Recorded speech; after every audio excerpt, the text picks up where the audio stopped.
All right, Judson Powell here, the fastest 15 minutes on the internet and in social media. Pulled off, been working all morning. Anyway, so look, I want to talk to you about the judge, Judge Kemp, who hugged Amber Geiger after basically the trial was over. And, you know, she's been catching a lot of flack. And I want to say this, and I know y'all y'all not gonna like this, but I guess what's her name, Oyanya Van Zant came out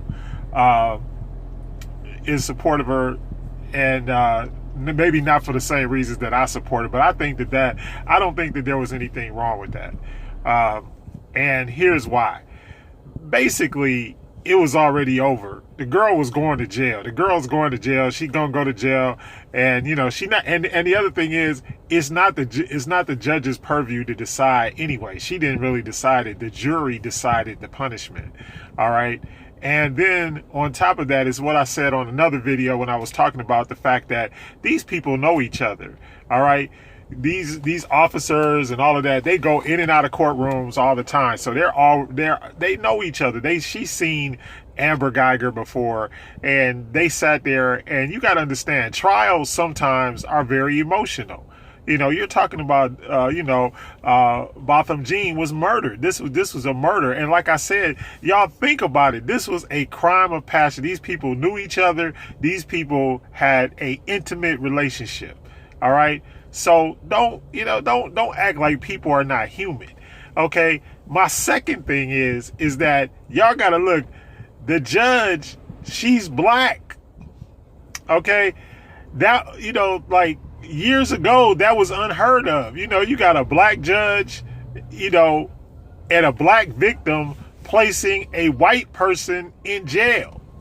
Okay, so there is no precedent for that. There is nothing that you can say. You can't really say, oh, well, the white judges never did that, because it's always a white judge. It ain't, now that we are starting to get black people sitting on the bench, and this is what I told you spiritually, we are not like white folks, y'all. You got to get that under your, get that through your head. We not white folks. Okay. And white folks, okay, so if they're unforgiving, great. That's great. But once again, I go back to one of the scriptures that was written by a Kemetic priest, which goes, what? Do not envy your oppressor and seek none of their ways. We can't. Okay, so what are we gonna do? All of a sudden we are going to start doing things like white folks. So now let's put that in perspective. If we start doing things like white folks, so we start becoming evil, murderous, uncaring, unforgiving about everything, then what kind of world is this going to be? You got to think about, it's like, okay, yeah, y'all mad and this, that, and the other thing. Okay, but you'll get over it. In fact, you're not going to jail. Amber Geiger is going to jail. All right. So for this judge to be a black, and not only black, but be a woman, to be educated at that level where she could even be a judge, to have, to be able to sit in that position is great for us. But we come out every single time. That's what I'm saying. Just like I see all these posts talking about, Barack Obama didn't do nothing for black people and whatever. But guess what? Now somebody who looks like me or looks like you can become president of the United States, and it's not like a big major deal. I mean, look at and to look at the differences between him and Trump, and then to be like, oh, but y'all got something negative to say about Obama, and a man who has no scandal, nothing. The only thing that they have literally been able to dig up on Barack Obama is the fact that, and it wasn't even something he did, they said that his daughter, smoked marijuana. And now marijuana basically is legal. So come on, y'all, find something else to talk about besides, a lot of this stuff that y'all are talking about. It's ridiculous. It's like, it really is ridiculous. Everybody got, I'm a detractor of certain things, of course. Everybody has certain opinions and certain things like that. But guess what? The bottom line is, anybody that's put in a position where they have some power or authority or both, there are going to be negative aspects of everything. That's why they're called, when you're making a decision, when you have to make decisions that affect people and affect lives, you are not going to make everybody happy. And the worst thing that you can do as a person in a position of power and authority is to try to please everybody and not make the proper decision based upon what? Based upon going out and saying, look, this is based on thought, and it's based on intellect, and it's based on the things that, that are necessary in order to move along what? Societal interests. And that's what judges have to do. And for her to sit up there, and hug Amber, there was nothing wrong with that. She hugged her and gave her a Bible. All right. And y'all know, come on, she's a on top of being a judge, I guess somebody told me that she's also a pastor. All right. So that is in her DNA. She is not going to stop being who she is. And it would be better. In fact, maybe it is a good example for white judges to say, look, all of these people that they like, look at all the people that have been locked up. Look up the Innocence Project. Look up all these projects. Look at all the people that went to jail innocently and are still getting out. We are still exonerating people that have been in jail for 10, 20, 30, 40, 50 years, and they are finding out that these people did not commit these crimes.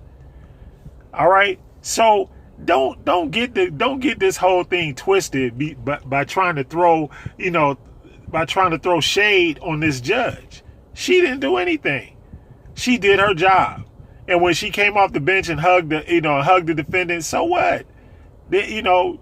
Everything was already said and done. There was nothing else that, and I don't believe that any act of forgiveness, and I'm not even a Christian, but I don't believe that any act of forgiveness is a negative thing. Why? Because that's in our nature, which is what I explained to you on the other video. I was like trying to explain to y'all, look, in our nature is Mayat. Okay, go look up Mayat, M-A-A-T, right? So go look it up and look up what those negative confessions are and what those things are talking about. It's talking about human nature. It's talking about our nature. Those 42 negative confessions are talking about our nature, what we have the ability to do and what we have the ability to prevent ourselves from doing, right? Because it's talking about your nature. It's talking about, look, whatever you can conceive within your mind, you can do, right up to and including murder. All right. So stop trying to act like that these things do not exist, because they do. And in our nature, we are talking about, look, we are not going to do things against humanity. And basically all the indigenous people, the human race, basically live by the same code. Okay? Live by Mayat. If you really know, most of us live by that. We don't like most. And I use the example of Native Americans, and I use you can use the example of the Mayans. You can use examples of all of these people, but they have never been violent in nature. They have never tried to destroy the earth. Everything that they used, you can go back, everything that they used from the earth, right? Everything that they ever used from the earth, they used it for betterment or to help mankind. Even the Asians, my wife told me, it's like, okay, she's like, well, Asians like developed gunpowder years. They developed years before gunpowder was ever used for a gun. But it was Europeans that decided to use it to shoot and kill people. They just used it for celebration, fireworks and stuff like that. They never used it to kill people. And even when they went to war, they used swords and knives and stuff like that. They didn't shoot people. That wasn't until somebody else got a hold of what is there and decided to use it their way. The indigenous people of the earth have never been evil like that, and never been unforgiving. And once again, I'll reiterate, that's how the white man was able to take over, the United States of America. Why? Because people were trusting and forgiving. And I'm not saying that that's a great, obviously that's how they did it, because we are trusting and forgiving, and we are loving and caring and all of that. But is that, the first one of the 13 universal laws is what? Love. So without love, you have nothing. So for anybody to show an act of love, and then on top of that, Amber Geiger, from what they said, she showed remorse and contrition. So she was also, complicit with it. She was like, look, I'm sorry, it happened. And like I said, she knew that man. She had an intimate relationship with that man, and and she got upset and she killed him. That's that. I mean, basically, and everybody's trying to act like it's really not even a racial thing. It's not even really the whole, it's not even a cop killer thing. It's not even that. It's just two people that had an intimate relationship that went to the left, and it worked out bad for Botham Jean. So to blame this judge for showing, love and compassion, but love and compassion and showing, love and compassion for other people is in our DNA. It's in our Kemetic DNA. If you go back, you don't see all of this stuff that has been created since Europeans have been in charge. We didn't have any of that in Kemet. Go find me, all of this stuff. That's why when I make arguments and people are like mad at me, I'm like, look, okay, well, you show me in human history all the atrocities that are committed in human history. You show me an atrocity that was started, that was conceived, and that was carried out by Africans, or by Mayans, or by Asians. Or do you understand what I'm saying? It was the white man that dropped the atomic bomb on Asia.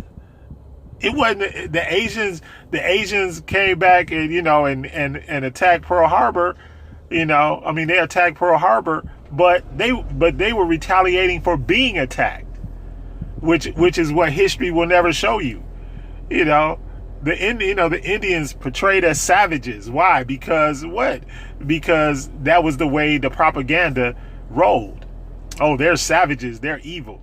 Africans portrayed as the way that they enslaved us was that we were portrayed as savages coming from the jungle. We were savages coming from the jungle with no souls that needed to be civilized. Think about all of this stuff, y'all. And so it's not something that and all this stuff about we've been brainwashed and we've been and we got Stockholm syndrome and slavery did all that. None of that stuff is true, because you can go back through history and you can pull up and all the documented things. That's not what did it. It's just our DNA. It's just our nature. We are a loving, forgiving people. That's how we are. And even the pharaohs and people like that, the pharaohs didn't. It was, look, when Europeans came there, that's when things, they never left Egypt. They never tried to, or at least not to conquer or colonize. That was never their purpose. They just wanted to do for themselves. To thine own self be true. Know yourself, and to thine own self be true. That's all they wanted. They weren't really out there trying to do it. So stop bothering this woman because she forgave this girl. All right. And if they in the family, if they want to forgive her, let them forgive her. Ain't no big deal. She's still going to jail. Trust and believe. And here's the thing. She probably ain't gonna serve the whole 10 years. And then what, y'all gonna be mad again? I mean, look, the system is not fair. Why? Because it's run by people, and people are fallible. All right. So the system is never going to be 100% fair. Anyway, hit the like button, hit the subscribe button, hit the the notification button, hit all the buttons so that y'all can get these updates or whatever. And I love each and every one of you. My name is Judson Powell. Like, subscribe, notify. Bye. Love you.